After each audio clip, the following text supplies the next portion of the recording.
സാറെ, ക്രൈസ്തവ സഭകളും അതോടൊപ്പം തന്നെ ബി.ജെ.പിയുമായിട്ടുള്ള ഒരു ബന്ധത്തിന്റെ ഇടയിൽ ഒരു പാലം പോലെ പ്രവർത്തിക്കുന്ന വ്യക്തികളാണ് പി.സി. ജോർജും ഷോൺ ജോർജും. ഇന്നിപ്പോ ക്രൈസ്തവ സഭകൾ ബി.ജെ.പിക്കെതിരെ രൂക്ഷമായിട്ട് രംഗത്തെത്തിയിരിക്കുകയാണ്. അപ്പോൾ ആ ഒരു ബന്ധത്തിലെ വിള്ളൽ എങ്ങനെ നോക്കിക്കാണുന്നു? ക്രൈസ്തവ സഭകളെ സംബന്ധിച്ചിടത്തോളം ആത്മഹത്യാപരമായിട്ടുള്ള ഒരു നീക്കമായിരിക്കും അത്. അതായത് ഇന്ത്യയിലെ ക്രൈസ്തവ സഭകൾക്ക് ഒരു വലിയ നൊസ്റ്റാൾജിയ അവരെ പിടികൂടുന്നുണ്ട്. അതായത് ബ്രിട്ടീഷുകാർ ഇവിടെ ഉണ്ടായിരുന്നപ്പോൾ അവർ ഭരണകൂടത്തിന്റെ ഭാഗമായിരുന്നു. ബ്രിട്ടീഷുകാർ പോയി, കോൺഗ്രസ് വന്നു, അപ്പോഴും അവർ ഭരണകൂടത്തിന്റെ ഭാഗമായിരുന്നു. സ്വാതന്ത്ര്യത്തിന് ശേഷമുള്ള 60 വർഷക്കാലം തുടർച്ചയായി കോൺഗ്രസ് ഭരിച്ചു. ഇപ്പോഴും ആ ഹാങ് ഓവർ വിട്ടിട്ടില്ല കത്തോലിക്ക അല്ലെങ്കിൽ ക്രൈസ്തവ സഭകൾക്ക്. അവര് ധരിച്ചിരിക്കുന്നത് ഈ നരേന്ദ്രമോദി അധികാരത്തിൽ വന്നത് എന്തോ അബദ്ധം പറ്റി വന്നതാണ്, അത് നാളെ അങ്ങ് പൊക്കോളും, അത് കഴിഞ്ഞ് നമ്മുടെ സോണിയാഗാന്ധി മക്കളും കൂടെ ആണല്ലേ ഭരിക്കാൻ പോകുന്നത്, അപ്പൊ പിന്നെ ഏതായാലും കുമ്പസാരിച്ച് കുർബാന കൈക്കൊള്ളുന്ന ഞങ്ങളുടെ ആൾക്കാർ വരുമ്പോ ഈ കാര്യം ഒക്കെ ഭംഗിയാവും, അതുവരെ ഒന്ന് ക്ഷമിച്ചാൽ മതിയല്ലോ. ഈ ഒരു മൈൻഡ് സെറ്റാണ് ക്രൈസ്തവ സഭാ നേതൃത്വത്തിനുള്ളത്. അതായത് ബി.ജെ.പി ഇനി ഒരു 60 കൊല്ലം ഇന്ത്യ ഭരിക്കുമെന്നൊന്നും പറഞ്ഞാൽ ഇവർക്ക് ഇപ്പൊ മനസ്സിലാകില്ല. അതിന്റെ കാരണം 60 കൊല്ലം കോൺഗ്രസ് ഭരിച്ചു. 60 കൊല്ലം കോൺഗ്രസ് ഭരിച്ചതുപോലെ 60 കൊല്ലം ബി.ജെ.പി ഭരിക്കുന്നതിന് ഇന്ത്യക്കാർക്ക് ഒരു ബുദ്ധിമുട്ടുമില്ല. കാരണം 60 കൊല്ലം തുടർച്ചയായിട്ട് ഇന്ത്യ മുഴുവൻ ഭരിച്ചു. കേന്ദ്ര ഗവൺമെന്റ് ഭരിച്ചു, സംസ്ഥാന ഗവൺമെന്റുകളെല്ലാം ഭരിച്ചു. അങ്ങനെ അഖിലേന്ത്യാ തലത്തിൽ അടക്കി വാണ 60 കൊല്ലം ബ്രിട്ടീഷ് രാജിനേക്കാൾ അനുകൂലമായ രീതിയിൽ സഭാ പ്രവർത്തനം നടത്താൻ നല്ല അനുകൂല സാഹചര്യമാണ്. ബ്രിട്ടീഷുകാർ പോലും ഇത്രയും സൗകര്യം ചെയ്തു കൊടുത്തിട്ടില്ല. അതിന്റെ ഒരു ഉദാഹരണം പറഞ്ഞാൽ, ഇന്ത്യയിലെ ക്രൈസ്തവ ജനസംഖ്യ ഏറ്റവും അധികം വർദ്ധിച്ചത് ജവഹർലാൽ നെഹ്റു പ്രധാനമന്ത്രിയായിരുന്ന 16 കൊല്ലം കൊണ്ടാണ്. ബ്രിട്ടീഷുകാർ 150 കൊല്ലം കൊണ്ട് ഇന്ത്യയിലെ ക്രൈസ്തവ ജനസംഖ്യ എത്രമാത്രം വർദ്ധിപ്പിച്ചോ അതിന്റെ ഒരു 4 ഇരട്ടി ക്രൈസ്തവ ജനസംഖ്യ വർദ്ധിപ്പിച്ചത് ജവഹർലാൽ നെഹ്റു പ്രധാനമന്ത്രിയായിരുന്ന 16 കൊല്ലമാണ്. ഏതാണ്ട് ആ തുടർച്ചയായിരുന്നു പിന്നീട് കണ്ടത് മൻമോഹൻ സിംഗ് വരെ. എന്നാൽ മൻമോഹൻ സിംഗിന് ശേഷം നരേന്ദ്രമോദി വന്നു. നരേന്ദ്രമോദി ഇന്നല്ലെങ്കിൽ നാളെ അങ്ങ് പൊക്കോളും, വീണ്ടും സോണിയ കുടുംബം അധികാരത്തിൽ വരും, അപ്പോൾ ഹൈക്കമാൻഡ് ഞങ്ങളുടെ കയ്യിലാവും. ഈ ഒരു ധാരണയാണ് ക്രൈസ്തവ സഭാ മേലധ്യക്ഷന്മാരെ പിടികൂടിയിരിക്കുന്നത്. പക്ഷേ ഇത് മലർപ്പൊടിക്കാരന്റെ സ്വപ്നമാണെന്നും ഇപ്പോൾ അവർ ചെയ്തുകൊണ്ടിരിക്കുന്ന പാതകങ്ങൾ, കടുത്ത നിലപാടുകൾ, ശക്തമായ എതിരഭിപ്രായങ്ങൾ, സമര മനോഭാവം ഇരിക്കുന്ന കൊമ്പ് മുറിക്കുന്നതിന് തുല്യമാണ്. ഇപ്പോഴാണെങ്കിൽ ഷോൺ ജോർജ് ഉണ്ട്, പി.സി. ജോർജ് ഉണ്ട്, ഡൽഹിയുമായി നേരിട്ട് ബന്ധപ്പെടാനുള്ള സംവിധാനമുണ്ട്. ഈ ഷോൺ ജോർജിനെയും പി.സി. ജോർജിനെയും പടിയടച്ച് പിണ്ടം വെച്ചാൽ പിന്നെ ഇവരാരെ പിടിച്ചിട്ട് ഡൽഹിക്ക് പോകും? ഈ കാര്യം സഭാ നേതൃത്വം ഗൗരവമായിട്ട് ചിന്തിച്ചില്ല എങ്കിൽ നഷ്ടം വരാൻ പോകുന്നത് സഭയ്ക്ക് തന്നെ ആയിരിക്കും എന്നാണ് എനിക്ക് തോന്നുന്നത്. അപ്പൊ അവര് ഈ ഒരു നിലപാടുമായിട്ട് തന്നെ മുന്നോട്ട് പോകുമല്ലേ, അല്ലാതെ ബി.ജെ.പിയുമായിട്ടൊന്നും ഇനി അടുക്കുമെന്ന് തോന്നുന്നുണ്ടോ? അല്ല, ബി.ജെ.പി ആയിട്ട് കാരണം ഇത്രയെല്ലാം നിലപാടുകൾ ബി.ജെ.പി സ്വീകരിച്ചിട്ടും അവർ ആഹ്വാനം ചെയ്യുന്നത് യു.ഡി.എഫിന് വോട്ട് ചെയ്യാനാണ്. ഇനി മറിച്ചൊരു തീരുമാനം അവരിൽ നിന്ന് ഉണ്ടാവുമെന്ന് തോന്നുന്നുണ്ട്. അതായത് ഈ രാജ്യത്ത് ഇനി മുന്നോട്ട് ഭരണം നടത്തുന്നത് ബി.ജെ.പി ആയിരിക്കില്ല, കോൺഗ്രസ് ആയിരിക്കും എന്ന് ആരൊക്കെയോ ഈ സഭാ അധ്യക്ഷന്മാരെ തെറ്റിദ്ധരിപ്പിച്ചിട്ടുണ്ട്. അവർ ഓർത്തിരിക്കുന്നത് ഇപ്പൊ കേരളത്തിൽ യു.ഡി.എഫ് അധികാരത്തിൽ വരുന്നു, തൊട്ടു പിന്നാലെ കേന്ദ്രത്തിൽ രാഹുൽ ഗാന്ധി പ്രധാനമന്ത്രിയാവുന്നു, പിന്നെ ഹൈക്കമാൻഡ് നമ്മുടെ കയ്യിലാണല്ലോ. ഈ ഒരു ധൈര്യത്തിലാണ്, അല്ലെങ്കിൽ അങ്ങനെ ഒരു മൂഢവിശ്വാസത്തിലാണ് സഭാ മേലധ്യക്ഷന്മാരുടെ ഇപ്പോഴത്തെ പെരുമാറ്റം. ബി.ജെ.പിയുമായിട്ടുള്ള ഒരു ബന്ധം, ഒരു പാലം, അതാണ് പി.സി. ജോർജും ഷോൺ ജോർജും വഴി ഇപ്പോൾ സ്ഥാപിച്ച് കിട്ടിയിരിക്കുന്നത്. ആ പാലം വലിച്ചാൽ നഷ്ടം പി.സി. ജോർജിനല്ല, ഷോൺ ജോർജിനല്ല, ബി.ജെ.പിക്കും അല്ല. ഒരു കാര്യം പ്രത്യേകം ശ്രദ്ധിക്കേണ്ടത്, ഇന്ത്യ മഹാരാജ്യത്തെ ക്രൈസ്തവരുടെ എണ്ണം മൊത്തമെടുത്താൽ അതിന്റെ പകുതി പോലും കേരളത്തിലില്ല. ക്രൈസ്തവർക്ക് ഭൂരിപക്ഷമുള്ള 3 സംസ്ഥാനങ്ങൾ ഇന്ത്യയിലുണ്ട്. ആ 3 സംസ്ഥാനങ്ങളും തുടർച്ചയായി ഭരിക്കുന്നത് ബി.ജെ.പിയാണ്. ക്രൈസ്തവർക്ക് നിർണായക ഭൂരിപക്ഷമുള്ള മണിപ്പൂരും ഗോവയും ഭരിക്കുന്നത് ബി.ജെ.പിയാണ്.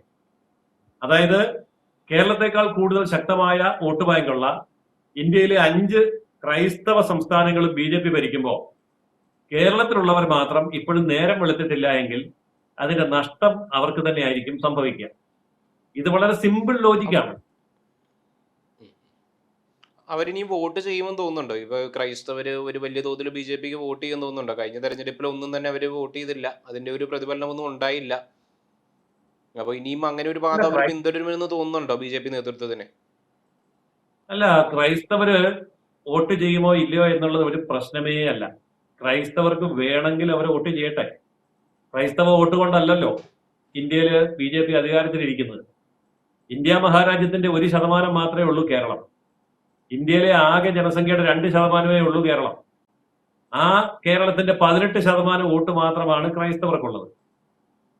പരമാവധി അവർ BJPയെ സപ്പോർട്ട് ചെയ്താൽ BJPക്ക് പിന്തുണ കൊടുക്കാൻ കഴിയുന്ന 4 MP ജയിപ്പിക്കാനുള്ള ശേഷി മാത്രമേ ഈ കേരളത്തിലുള്ള 13 ക്രൈസ്തവ സഭകളും കൂടെ ഒന്നിച്ചു കൂടിയാൽ സാധിക്കുകയുള്ളൂ. അതായത് കേരളത്തിലെ 13 ക്രൈസ്തവ സഭകൾ ഒന്നിച്ചു കൂടിയാൽ 4 MP ജയിപ്പിക്കാം. അതിൽ കൂടുതൽ ഒന്നും ചെയ്യാൻ പറ്റില്ല. അവര് BJPയെ എങ്ങനെ സപ്പോർട്ട് ചെയ്യാനാണ്? അപ്പൊ സത്യത്തിൽ BJPയുടെ സപ്പോർട്ട് സഭയ്ക്കാണോ വേണ്ടത്? സഭയുടെ സപ്പോർട്ട് BJPക്കാണോ വേണ്ടത്? ഇത് സഭാ അധ്യക്ഷന്മാർ BJP നേതാക്കന്മാർ ഇത്രമാത്രം പിന്തുണ തേടിക്കൊണ്ട് ഈ അരമനകൾ തോറും കയറി ഇറങ്ങുന്നത്? അതിന്റെ കാരണം വ്യക്തമായി ഞാൻ പറയാം. ഒരു മൈക്രോ മൈനോറിറ്റി ആയിട്ടെങ്കിൽ പോലും അവസാനത്തെ ഉറുമ്പിനെയും അരിമണിയെടുത്ത് തീറ്റിപ്പോറ്റിയ ഭഗവാൻ പരമശിവന്റെ പാരമ്പര്യമാണ് ഭാരതീയ ജനതാ പാർട്ടിയുടെ പാരമ്പര്യം. അപ്പോ മൈക്രോ മൈനോറിറ്റി ആണ്, ഇവരുടെ വോട്ട് കിട്ടിയില്ലെങ്കിലും കുഴപ്പമില്ല എന്നല്ല BJP ചിന്തിക്കുന്നത്. അതായത് ഇന്ത്യൻ ജനസംഖ്യയുടെ 2% മാത്രം വരുന്ന ക്രിസ്ത്യാനിയെയും തുല്യമായി പരിഗണിക്കുക എന്നുള്ളത് കൊണ്ടാണ് അരമന തോറും കയറി ഇറങ്ങുന്നത്. അത് ഇനിയും തുടരും. അത് ഇവര് BJPയെ എതിർത്താലും ഒരു കുഴപ്പമില്ല. കാരണം എതിർക്കുന്ന ക്രൈസ്തവരെയും ഉൾക്കൊള്ളുന്ന പാർട്ടിയാണ് BJP. പക്ഷെ അതിനെതിരെ വലിയ തോതിലുള്ള വിമർശനമല്ലേ ഇപ്പൊ BJP നേതാക്കൾക്ക് തന്നെ നേരിടേണ്ടി വരുന്നത്? ഇപ്പൊ രാജീവ് ചന്ദ്രശേഖരനെതിരെയൊക്കെ തന്നെ വലിയൊരു വിമർശനം പാർട്ടിക്കുള്ളിൽ തന്നെ നേരിടേണ്ടി വരുന്നില്ലേ? ഈ വിമർശനം രാമന്റെ കാലത്തും കൃഷ്ണന്റെ കാലത്തും ശിവജിയുടെ കാലത്തും റാണാ പ്രതാപന്റെ കാലത്തും വിക്രമാദിത്യന്റെ കാലത്തും എന്തിനേറെ നമ്മുടെ ശ്രീ ചിത്തിര തിരുനാളിന്റെ കാലത്ത് വരെ അനുഭവിച്ചിട്ടുണ്ട്. കാരണം ധർമ്മം പുലരണമെന്ന് ആഗ്രഹിക്കേണ്ടി വരുമ്പോൾ ശത്രുക്കളില്ല, എല്ലാവരെയും ഉൾക്കൊള്ളുക എന്നുള്ളതാണ് ഭാരതത്തിന്റെ സനാതന ധർമ്മം. അതുകൊണ്ട് ആ കാര്യത്തിലുണ്ടാകുന്ന എതിരഭിപ്രായങ്ങളെയും ഭിന്നാഭിപ്രായങ്ങളെയും നമ്മൾ അങ്ങനെ മാത്രമേ കാണുന്നുള്ളൂ. അപ്പോൾ വീണ്ടും ഈ പറയുന്ന ഇതേ നിലപാട് തന്നെ BJP പിന്തുടരും? തീർച്ചയായിട്ടും BJP മുസ്ലിങ്ങൾ, ക്രിസ്ത്യാനികൾ എന്ന് തുടങ്ങി എല്ലാ വിഭാഗം ജനങ്ങളെയും തുല്യമായിട്ട് കാണും. ആരോടും ഒരു പ്രീണനവും ഉണ്ടായിരിക്കില്ല. പക്ഷെ എല്ലാവരെയും പരിഗണിക്കുകയും ചെയ്യും. അവർ വോട്ട് ചെയ്യുന്നുണ്ടോ ഇല്ലയോ, അവർ എതിർക്കുന്നുണ്ടോ ഇല്ലയോ എന്നുള്ളതും BJPക്ക് ഒരു പ്രശ്നമേ അല്ല. പക്ഷെ ഹൈന്ദവരിലെ തന്നെ വലിയൊരു വിഭാഗം ഇതിനെ എതിർക്കുന്നില്ലേ? ഇങ്ങനെ ഒരു ഇതിന്റെയൊക്കെ ആവശ്യമുണ്ടോ എന്ന് ചോദിച്ചുകൊണ്ട് തന്നെ എതിർക്കുന്നവരുണ്ടല്ലോ വലിയൊരു വിഭാഗം. ഇപ്പൊ സെൻകുമാറൊക്കെ നേരിട്ട് രംഗത്തെത്തിക്കുകയാണല്ലോ. അല്ല, ഒരു വലിയൊരു വിഭാഗം ഒരിക്കലും എതിർക്കുന്നില്ല. വലിയൊരു വിഭാഗം ഹിന്ദുക്കൾ ഇതൊന്നും മൈൻഡ് ചെയ്യുന്നില്ല എന്നുള്ളതാണ്. അവർക്കിപ്പോ എന്ത് സംഭവിച്ചാലും ഒരു കുഴപ്പമില്ല എന്നുള്ള ഒരു നിർമ്മമത്വം, അതാണ് വലിയൊരു വിഭാഗം ഹൈന്ദവർക്കും ഉള്ളത്. ഇത് ഇന്നലെ തുടങ്ങിയ സ്വഭാവം വിജയത്തിലേക്ക് എത്താത്തത് അല്ലേ? തീർച്ചയായിട്ടും തീർച്ചയായിട്ടും ഇത് ഇന്നലെയും ഇന്നും തുടങ്ങിയതല്ല. BJP യഥാർത്ഥത്തിൽ വേണ്ട. യഥാർത്ഥത്തിൽ കേരളത്തിലെ ഹൈന്ദവരുടെ 25% പേര് പോലും BJP ഇതുവരെ അനുകൂലിച്ചിട്ടില്ല. അത് BJPയുടെ എല്ലാ സംസ്ഥാനങ്ങളിലെ വളർച്ചയിലും അങ്ങനെ തന്നെയാണ്. അതിന്റെ കാരണം അത് അവരുടെ ജന്മ സ്വഭാവമാണ്. ഇന്ത്യൻ സ്വാതന്ത്ര്യ സമരം നടക്കുമ്പോൾ 15% ഇന്ത്യക്കാരാണ് സ്വാതന്ത്ര്യ സമരത്തിനെ അനുകൂലിച്ചത്. 85% ഇന്ത്യക്കാരും ചോദിച്ചത് ബ്രിട്ടീഷുകാർ നല്ല ഭരണമല്ലേ നടത്തുന്നത്, എന്തിനാ അവരെ ഇവിടുന്ന് ഓടിക്കുന്നത്, നിങ്ങൾക്ക് വേറെ തൊഴിലൊന്നുമില്ലേ എന്നാണ് ചോദിച്ചത്. അതായത് 85% ഇന്ത്യക്കാരുടെയും ബ്രിട്ടീഷുകാരുടെയും എതിർപ്പിനെ തുല്യമായി നേരിട്ടുകൊണ്ടാണ് ഇന്ത്യൻ നാഷണൽ കോൺഗ്രസിന്റെ നേതൃത്വത്തിൽ 15% ഇന്ത്യക്കാര് സ്വാതന്ത്ര്യ സമരം നടത്തിയതും വിജയിച്ച് സ്വാതന്ത്ര്യം നേടിയതും. അത് ഇന്ത്യയുടെ ഒരു ചരിത്രമാണ്. അപ്പോൾ ഇങ്ങനെ ഈ പറയുന്ന ഒരു വലിയ തോതിലൊരു കടന്നുകയറ്റമൊന്നും BJPക്ക് ഈ പറയുന്ന പോലെ ഹിന്ദു ക്രൈസ്ത്യൻ മേഖലകളിൽ നടത്താൻ കഴിഞ്ഞില്ല എന്നുണ്ടെങ്കിൽ എങ്ങനെയായിരിക്കും BJPയുടെ വരുന്ന ഭാവി? നമ്മൾ ഗുജറാത്തിലും ഉത്തർപ്രദേശിലും ബീഹാറിലും മധ്യപ്രദേശിലും മഹാരാഷ്ട്രയിലും രാജസ്ഥാനിലും അടക്കം BJP അധികാരത്തിൽ വന്ന എല്ലാ സംസ്ഥാനങ്ങളിലും ഇങ്ങനെ ഒരു കാലഘട്ടം അതിജീവിച്ചാണ് കടന്നു വന്നത്. കേരളത്തിൽ ഇപ്പോ അതിന്റെ ഒരു ത്രഷ് ഹോൾഡിലേക്ക് കാര്യങ്ങൾ നീങ്ങുകയാണ്. അതിന്റെ പിന്നിൽ ഒരു കൃത്യമായ മാത്തമാറ്റിക്സ് ഉണ്ട്. അത് ഞാൻ പറയാം. 2%, 1% ഒക്കെ ഉണ്ടായിരുന്ന വോട്ടിംഗ് പെർസെൻറ്റേജ് 20% മുകളിൽ കടന്നാൽ പിന്നെ ഈ മാറ്റം വളരെ പെട്ടെന്നായിരിക്കും. അതായത് കേരളത്തിലെ ഹിന്ദുക്കൾക്ക് BJPയെ വേണ്ട എന്ന് പറഞ്ഞാൽ പോലും കേരളത്തിലെ ക്രിസ്ത്യാനികൾ BJPയെ പൊക്കിക്കൊണ്ട് നടക്കുന്ന കാലം ഉടനെ തന്നെ വരാൻ പോവാണ്. കേരളത്തിലെ ഹിന്ദുക്കൾക്ക് BJPയെ വേണ്ടെങ്കിൽ ഞങ്ങൾക്ക് വേണം എന്ന് പറഞ്ഞ് കേരളത്തിലെ ക്രിസ്ത്യാനികൾ BJPയെ തലയിൽ വെച്ചുകൊണ്ട് നടക്കുന്ന കാലം 5 വർഷത്തിനകം വരും. ഇന്ന് ഇടത് വലത് മുന്നണികളിൽ നിൽക്കുന്ന പല ഘടകകക്ഷികളും അന്ന് BJP മുന്നണിയിലെ ഘടകകക്ഷികളായിരിക്കുകയും ചെയ്യും. അതാണ് രാഷ്ട്രീയം.